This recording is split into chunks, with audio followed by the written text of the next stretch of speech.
We are for the church and for the kingdom. This vision drives everything we do.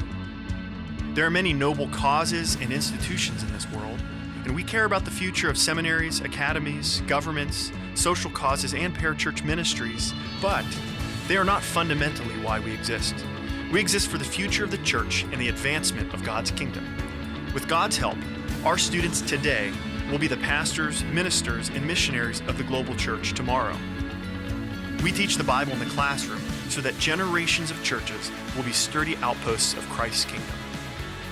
This is how we serve the church, and this is how we bless every other good and noble endeavor until God's glory covers the earth like the waters cover the sea. Will you join us?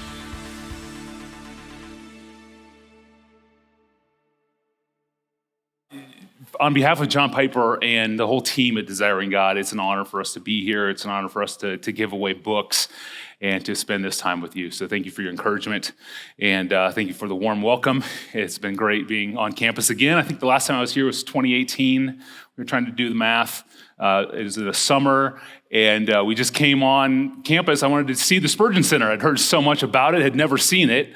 And we walked in the room, and someone saw us come in, and they came in and turned the lights on for us. And it was just dead dark, and got a little tour then. And ever since, this place has just captured my imagination. I mean, a mecca for those of us who love Spurgeon, but also a place that is churning out church planters in rural Nebraska and rural Iowa, and places that are near and dear to my heart as a Midwestern boy who was born in a farming town called Davenport, Nebraska, of about 300 people.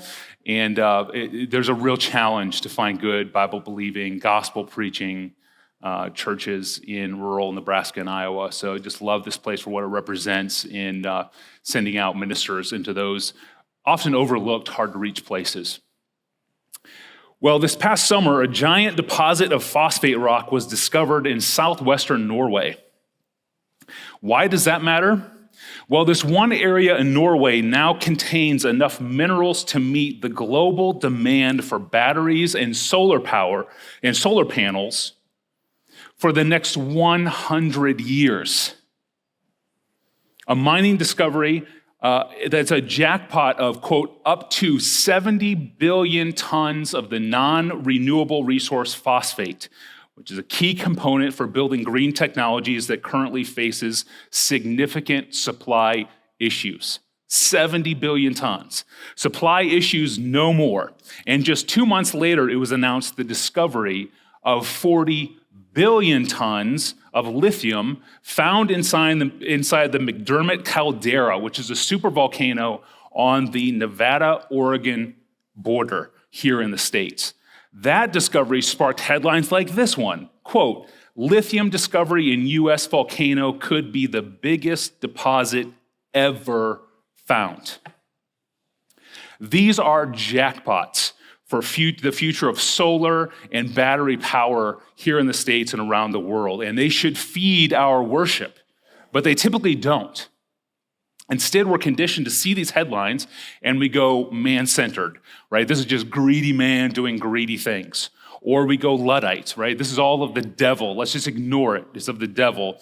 Or we go political, right? Like EVs are a liberal fad. Like, let's ignore it, right? We go that way. Or we go greedy. We think, like, how can I get stock in this? That's where our minds first go. Like, how do we make money on these discoveries? Our minds naturally don't move from mining discoveries to the creator. They naturally don't. And it will not without a reshaping and a recalibrating of our hearts. And so now most of us find it easier to celebrate God's glory in unseen spiritual realities. You know, by faith, we see his glory in the gospel and in our intercessor, Jesus Christ, seated at the right hand of the Father, ascended and enthroned in heaven, interceding for us right now. That's glorious. That is incredibly glorious and unseen. Or we glorify God in the things that are visible but untouched by man, right? Man has not gotten his filthy mitts on these things. Mountains, oceans, beaches, the Milky Way galaxy on a dark night, the northern lights. Man hasn't got his grubby fingers on those things so we can see God's glory in them.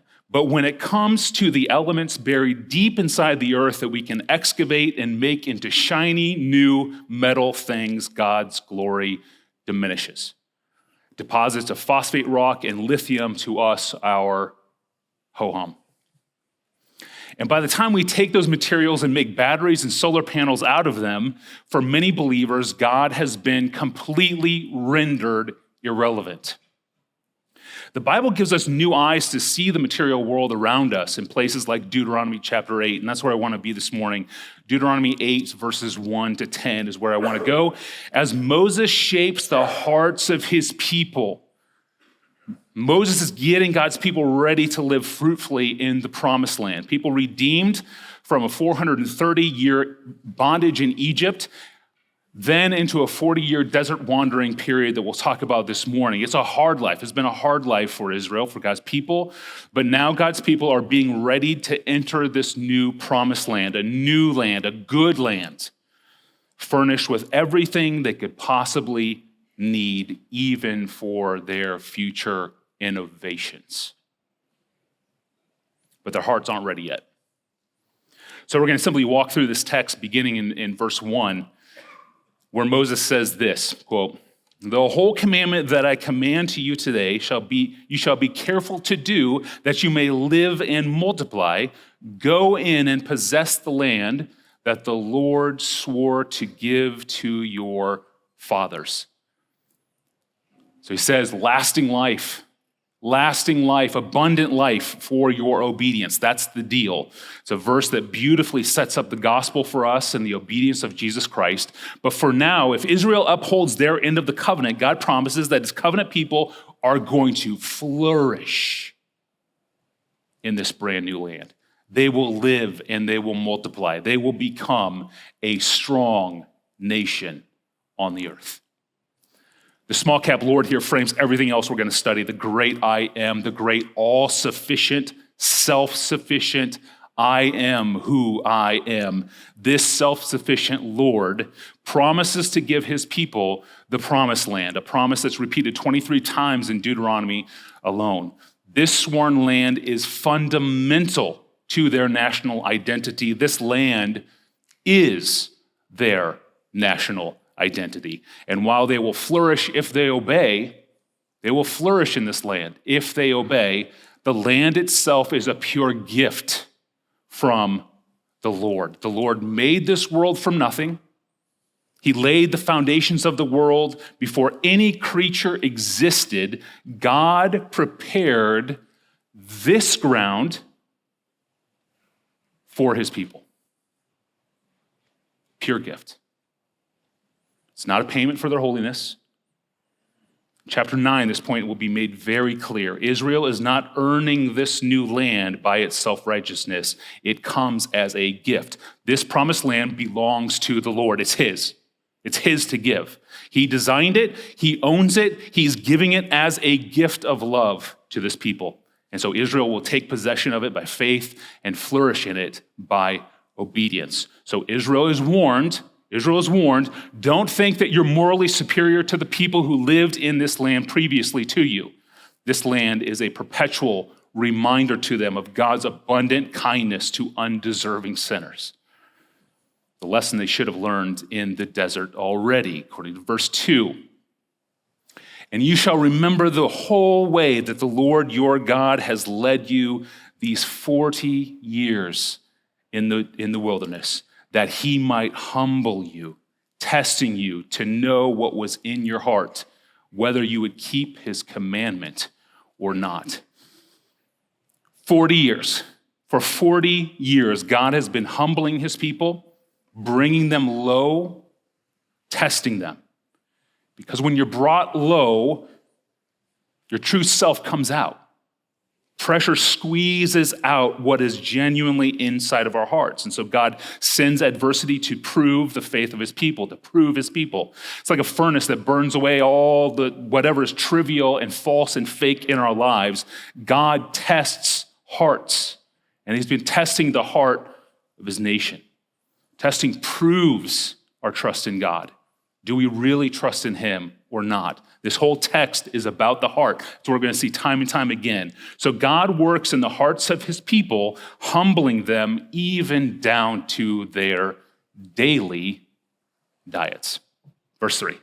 And he humbled you and let you hunger and fed you with manna, which you did not know, nor did your fathers know. So food is hard to find in the desert, right? I live in the desert, and the one thing that strikes you about the animals in the desert compared to the animals in the Midwest is animals in the desert are really scrawny. Like the rabbits look like rats, and the deer look like dogs. Food is hard to find in the desert. And manna was a miracle food for God's people. It looked like coriander seed, and it appeared in the desert on the ground every morning for 40 years. God's people woke up, they gathered it daily, they ground it up, and they boiled manna cakes out of it. Cakes that tasted oily and a little bit like honey. Not bad, actually, when you read the descriptions of it. A little oily, tasted like honey. Not a bad diet. You get sick of it, of course, but not a bad diet. So where does daily manna come from? Where did it come from? No one knew. It was a miracle food from God. The grain of heaven made into the bread of angels and eaten in abundance. It was a provision, a gracious, sustaining gift from God that was sweet and pleasant, a daily gift that was there to prove a much bigger point. Verse 3 again, that he might make you know that man does not live by bread alone, but man lives by every word that comes from the mouth of the Lord. That's a glaring contrast here, right? Our hungry mouths are needy. God's mouth sustains all things. Farmers don't keep us alive. Safeway or Costco or Walmart don't keep us alive. We are kept alive by divine miracle. Manna was a miracle food to remind Israel and to remind all of us that life is a sovereign miracle. If you are breathing right now, it is because God has said, live, and you live. And so we live. Groceries are not just, groceries are a means that he uses. Manna was a means that he used. He cares about the means, but the means point to him. The first cause of our life and all life is not what goes into our mouths, but what comes out of his mouth. God says live, and by it he upholds our lives by the word of his power, by miracle. One of many tangible miracles in the history of Israel. Verse 4, your clothing did not wear out on you, and your foot did not swell these 40 years. 40 years in the desert wearing the same old clothes, the same old sandals, and it didn't wear out. None of it wore out. God involved himself down to the level of how fast their clothes wore out. That is amazing providence. On display for his people down to the most mundane material provisions of Israel's life. Footwear. Again, I live in the desert. We go through shoes like crazy. The desert is really hard on your shoes. God's generosity here is obvious in the most basic provisions he has made for his people. Verse 5, know then in your heart, it's all about the heart again, know then in your heart that as a man disciplines his son, the Lord your God disciplines you. So God has brought discipline, training. He's training human behavior. He's training his people. For 40 years in the desert, God was discipling his people, resetting their behaviors and preparing their hearts all along for a brand new home, preparing them to trust and obey him in a materially prosperous land. Why? Verse 6, so you shall keep the commandments of the Lord your God by walking in his ways and by fearing him. The basic point of verses 2 to 6 is this. Arrogance is unbefitting for people about to inherit the gift of God's land. For 40 years, God was humbling his people, testing their hearts, and training their gratitude for a good land. And all of this prep builds up now to the very promised land itself. And that's where I want to focus on this morning. So what's so special about this good land? Verse 7, for the Lord your God is bringing you into a good land. The Lord is bringing them. The Lord is bringing them. God's people are being led by the hand toward this gift. Have you ever bought someone a gift so big that you couldn't wrap it up? What's the only way to give a gift that big?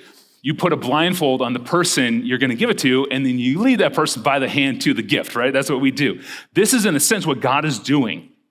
God's people are being led by the hand towards a gift. That's God here. He's leading his people by the hand to the gift of this land. Again, his kindness frames this entire story.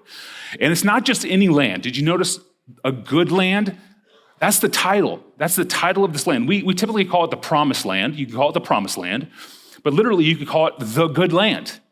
That's its name, the good land.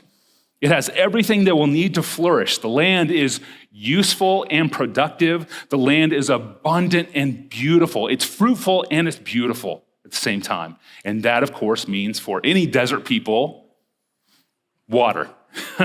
Verse 7, a land of brooks of water, of fountains and springs flowing out in the valleys and hills. Amazing picture here. The good land is rich with water flowing deep under the ground. Water breaks out from deep springs into fountains and flowing rivers. And God made it this way. He made the land this way. Long ago, he cut deep fountains into his creation. Descriptions of flowing water speaking to God's original work into the promised land. God had pre-cut channels into the rock for fresh water to flow throughout the land. Long ago, this land was being readied for God's thirsty people before God's people even existed. And where water flows, grains and fruit abound. Of course, verse 8, a land of wheat and barley, of vines and fig trees and pomegranates. Remember when the spies took their first peek into the promised land, the evidence they took back were grapes, pomegranates, and figs, right? This is a great place to live because it's loaded with fruit. What more do you need than that, right? A land of amazing and delicious fruits to make jams and wines flow like rivers. Sorry, Baptists. I'm a Baptist. We'll bleep that out.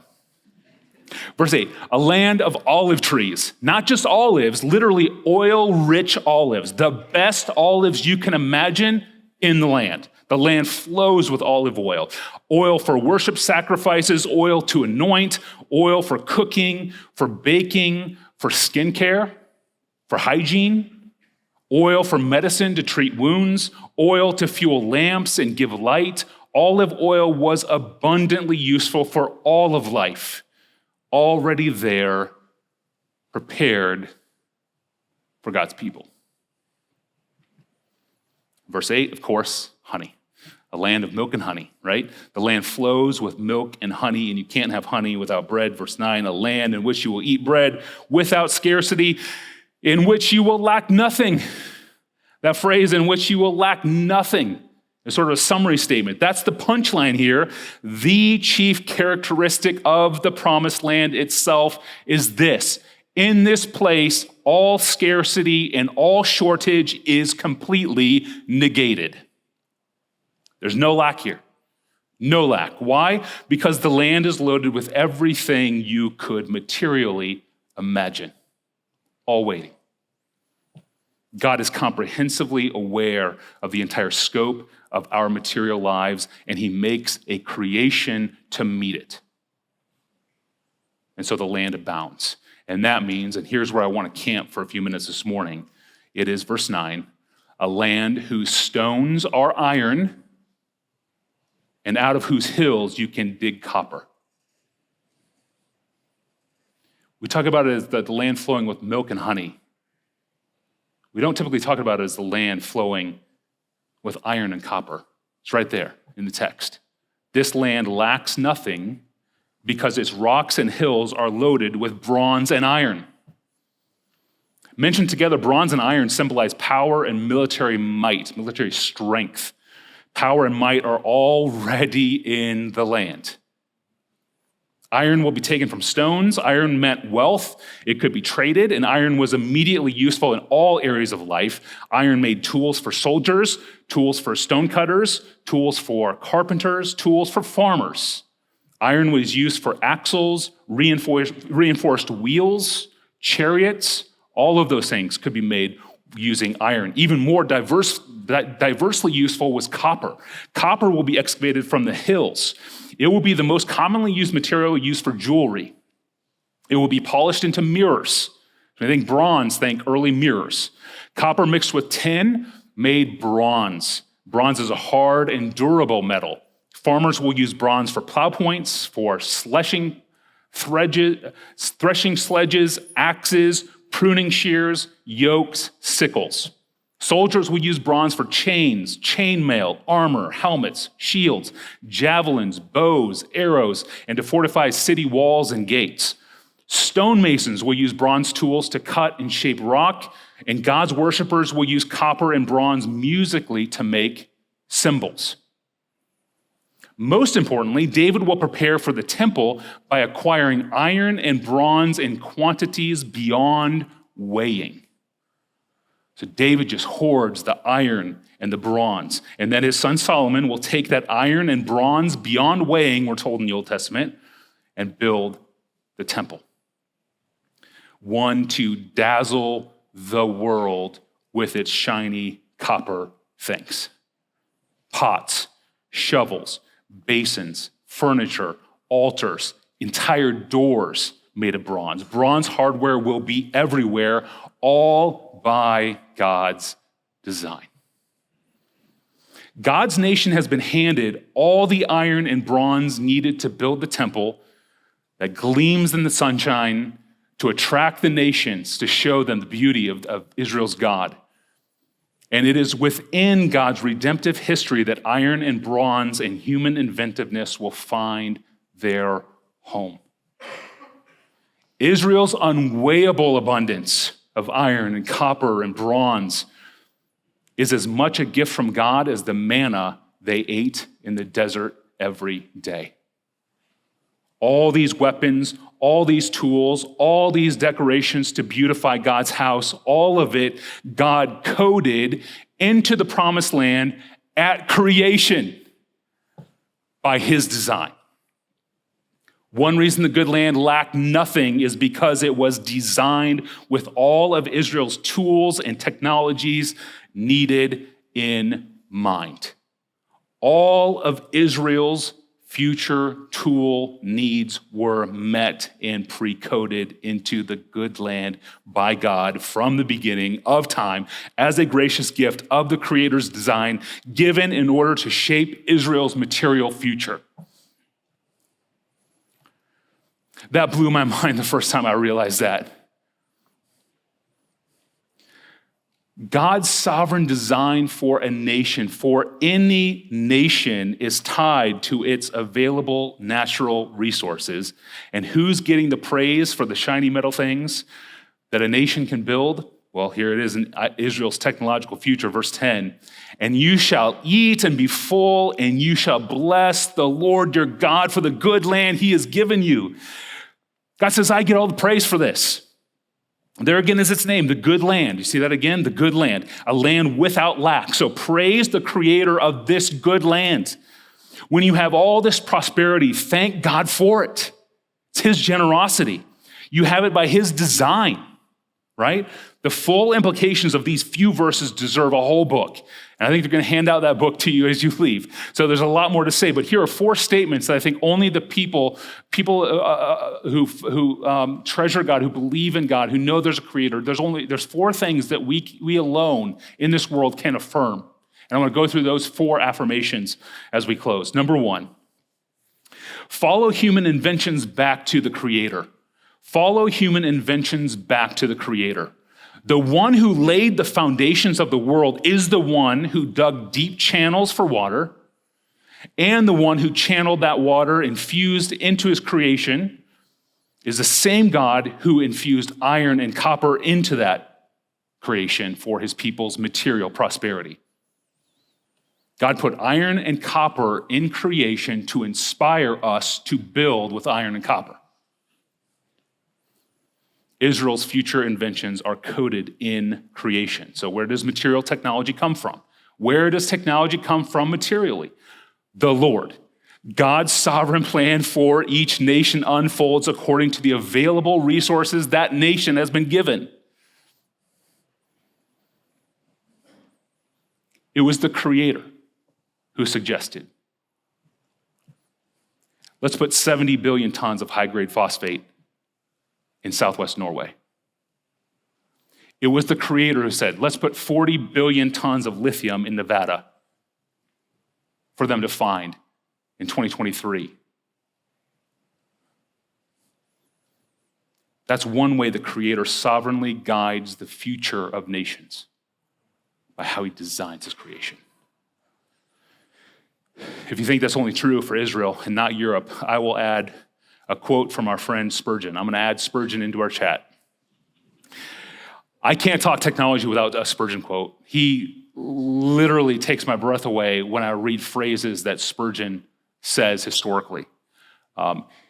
He was pondering the telegraph once, and he said, "Isn't it amazing that we've harnessed the lightning to communicate our messages? We've harnessed the lightning to communicate our messages." That's what the digital age is. When I read that quote, my jaw fell open. It's like, where did electricity come from? Did we invent electricity? No. It was here before we existed. Read Elihu's sermon in Job. Where did lightning come from? It's God. We just modeled that. We just captured it. We harnessed the lightning. And now what do we do with lightning? We shoot messages with it. Spurgeon was always already thinking in those categories of harnessing the lightning to communicate. He was talking about the telegraph, but that's basically the essence of the digital age that we live in. So Spurgeon is amazing. I cannot talk about technology without a Spurgeon quote. He got it. He totally got it. And it would be unforgivable for me to speak here and without a Spurgeon mention. Here he is landing a sermon illustration about coal. He's talking about coal in the sermon. Spurgeon said this, quote, "A man looking at the coal mines of England naturally considers, okay, so he assumes everyone in England can just work this theology out. A man looking at the coal mines of England naturally considers that God made that coal with the intention of supplying the world's inhabitants with fuel. Who invented coal? It's God's idea. God invented coal. He puts it into his creation, maybe at the flood. And this is Spurgeon, and that he stored it, as it were, away in those dark cellars underground for this favored nation, England, that the wheels of its commerce might be set in motion." End quote. Spurgeon knew God made coal. It's his idea. He made it for man to discover and to burn. Then he hid that coal, the Creator hid that coal underground until just the right moment in time to reveal his generosity to England and to fire her economic engine in due time. That's how Christians view the material world through the lens of Deuteronomy chapter 8. Spurgeon got it. He got it. Our inventions unfold according to the discoveries we continue to make into God's creation, in God's timing. And so Israel was positioned to discover and invent and build, being gratefully aware that all the material resources, the imagination, the planning, the skills, the energy that it needed to flourish, all of it was given to them by gracious God.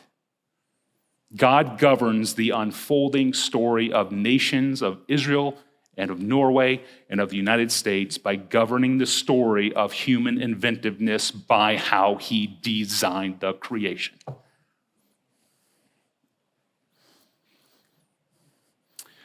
Number 2, marvel. Marvel at God's glory exposed in our mining discoveries. Marvel at God's glory exposed in our mining discoveries. We're not going to go there, but you can write down Job 28, verses 1 to 11. It's all about mining. It fits here in this message. It's an amazing hymn that celebrates human technology and human discovery, specifically of man's technological ability to excavate what's in the earth. That text led theologian Abraham Kuyper to say this, quote, and this is long before the digital age. Abraham Kuyper, long before the digital age, quote, "Man was designed and intended for digging up what God has hidden in the earth and for glorifying the greatness of God through doing this. God enclosed gold and silver, all precious metals and precious stones in the heart of the earth. And if there had been no human beings to bring these treasures to the surface and to let the luster of the gold shine and to bring out the brilliance of the diamond by cutting it, then God would have never received the honor and praise for these minerals." It's true of gold. It's true of silver. True of diamonds. True of the brass for the temple. True of coal. True of high-grade phosphate and the resources that feed our economies today. Miners continue to set free from an otherwise unseen creative brilliance that points us back to the Creator. Number 3, enjoy the Creator in your inventions. Enjoy the Creator in your inventions. We so easily miss the main point of why mining exists. And Kuyper just said it. Many previous nations have failed here, and we will fail here too if we're not careful. We must also heed God's warning in Deuteronomy 8, verses 17 and 18. So what's the safe way to go about all this innovation? Should we, as God's people, just diss on material things and say, that's greedy, that's humans doing greedy things, scraping all of these minerals out of the earth. That's just humans doing wicked things or coercive things? Or do we scoff at electric vehicles? Or do we just ignore the Norway discovery as vain worldliness? What do we do with this material abundance? It says right here, verse 17, beware, speaking to God's people here, beware lest you say in your heart, okay, we're back to the heart. You're going to say with your mouth something that's in your heart. Don't do this. Here it is. What our industries do with all that high-grade phosphate rock in Norway or the lithium in Nevada is one thing. What our heart does with all of that phosphate rock and lithium, those discoveries, is the concern of our God, the heart of his people. The far bigger issue is this. Do you see God's generosity or not? What happens in your heart when you read about those discoveries? With this culture making and city building and human tech making, here's the temptation. Do not do this. Do not say this. Verse 17, my power and the might of my hand have given me this wealth. That's the mistake. That's the mistake. Claiming credit for it. Israel, when you've settled into this land, you will stand back and you will enjoy the skyline of your cities. You'll look at the houses that you have built. You're going to look at the new shoes that you've been able to manufacture, the new clothes that you wear, all the copper and the brass and the iron tools that you invented to make you strong and prosperous and wealthy. Your temple will shine like the sun.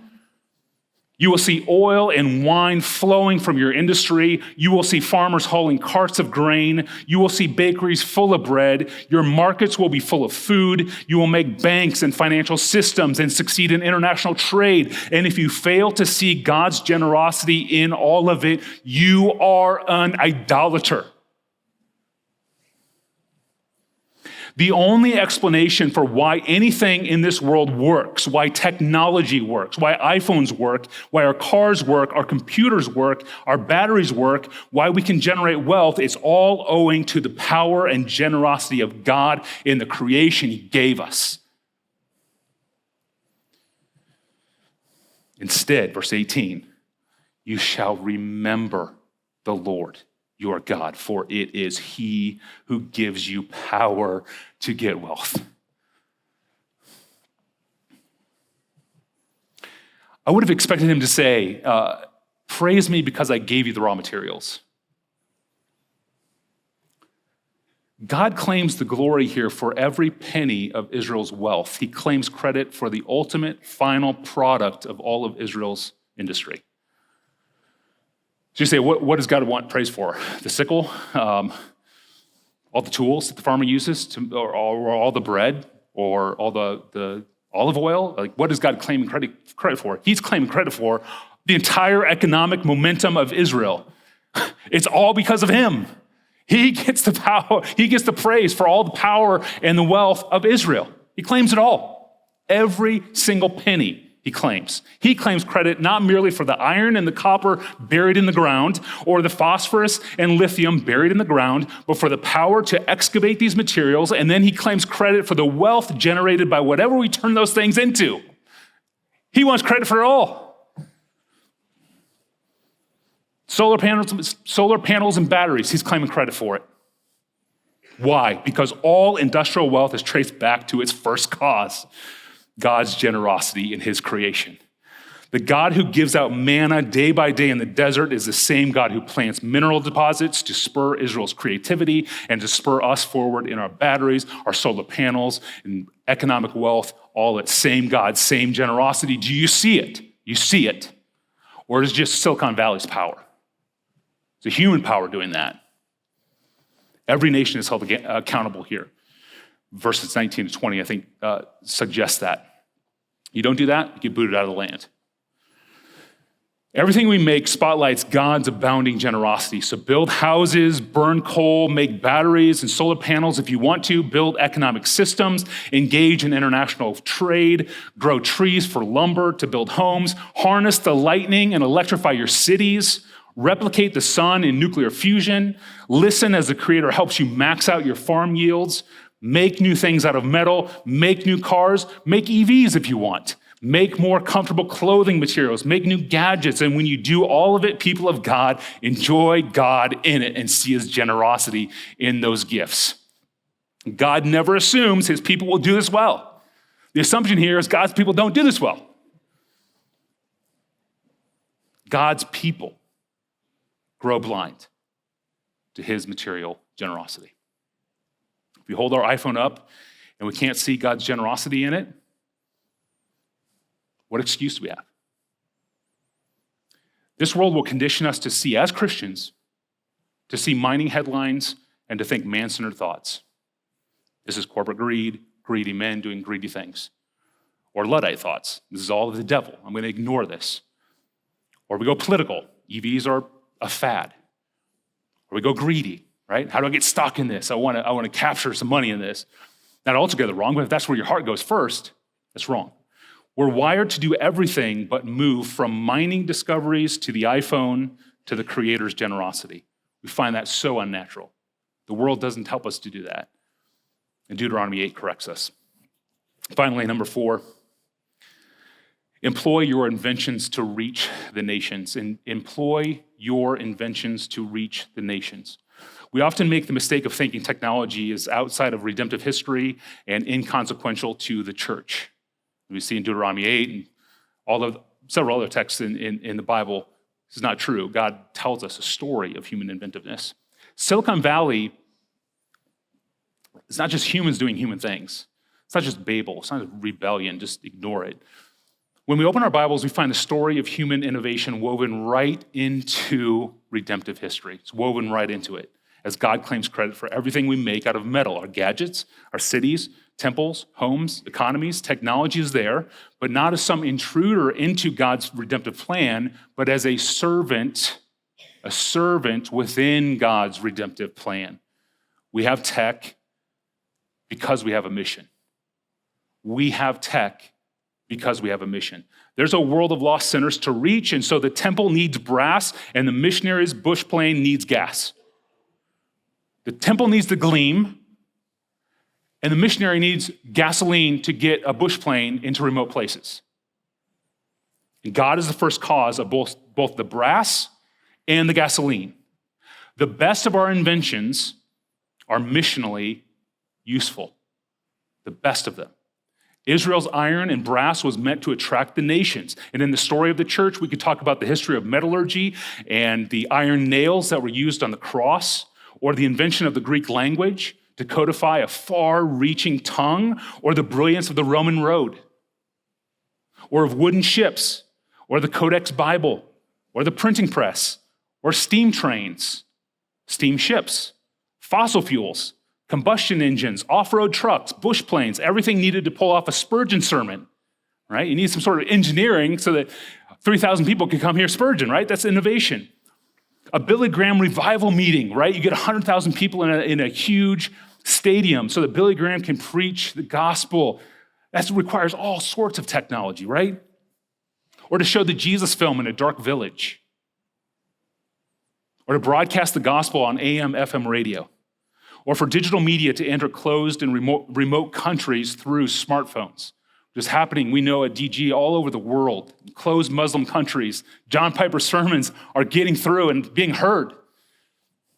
Tech exists because the church exists. Tech exists because the church exists. Tech exists because the Great Commission exists. Here's the bottom line. In 70 billion tons of phosphate in Norway, or 40 billion tons of lithium in Nevada, never grow blind to God's incredible generosity on display for us in his creation. Marvel at the maker. Marvel at the first cause. Don't watch a SpaceX rocket fly up into space and marvel at the powers of man. Watch a SpaceX rocket launch and don't diss on man. See beyond man. Marvel at these powers that God imagined before any human being walked on this planet. And marvel in your heart at the foresight of a maker whose creation would produce rockets and cars and gasoline and batteries and solar panels and iPhones and thousands of innovations we're using right now that we take for granted so that I can speak and so that you can hear. 10,000 innovations you used this morning to get here for granted. Let's pray. God, how dull we grow to your abundant generosity. I feel that in my own heart. I've become so dull to the abundance that you have given me. And then we can baptize our ignoring of you and call it Luddism, call Luddism holy. Like ignoring you is somehow a form of holiness. We grow so blind to your abounding kindness in this creation. We need help. We need your help in our hearts. This is a spiritual war for our hearts. This is a spiritual war for our homes. Help us to raise our children to see the stewardship involved in the digital media that is a gift. If we can't convince them that digital media is a gift, we will never convince them to steward those gifts to glorify you. Help us to use language. Help us to use ideas to convince them of your generosity and the power and potency of the gifts that we have, that we can use them to love you and to love others, or we can use them for hellish purposes. That stewardship basis we need, our kids need, our teens need desperately to see your generosity in the iPhone so that they honor and glorify you by what they do with it. The truth is we enjoy a tech wealth beyond anything this world has ever seen before. We are spoiled in every way, every day, most days just blind to your generosity. Open our hearts, open our minds to see your incredible kindness all around us. And so we pray in the face of your abounding generosity all around us, open spiritual eyes in Norway and in Nevada and here in the Midwest, in Iowa, in Nebraska, and Kansas City. Open eyes to see your generosity. You can do that by the power of your Spirit. Our lives are stock full of copper, aluminum, and silicon, lasers and gasoline and nuclear electricity and computer chips and gadgets and high-grade phosphate rock. Protect us from idolizing all of it. Protect us from hating it. Both of those things belittle you. Show us your glory in the material world you have given us as you teach us to wisely use and steward our technology to love you more, to love others on mission, and so fulfill the Great Commission you've called us to. In Christ's glorious name we pray. Amen.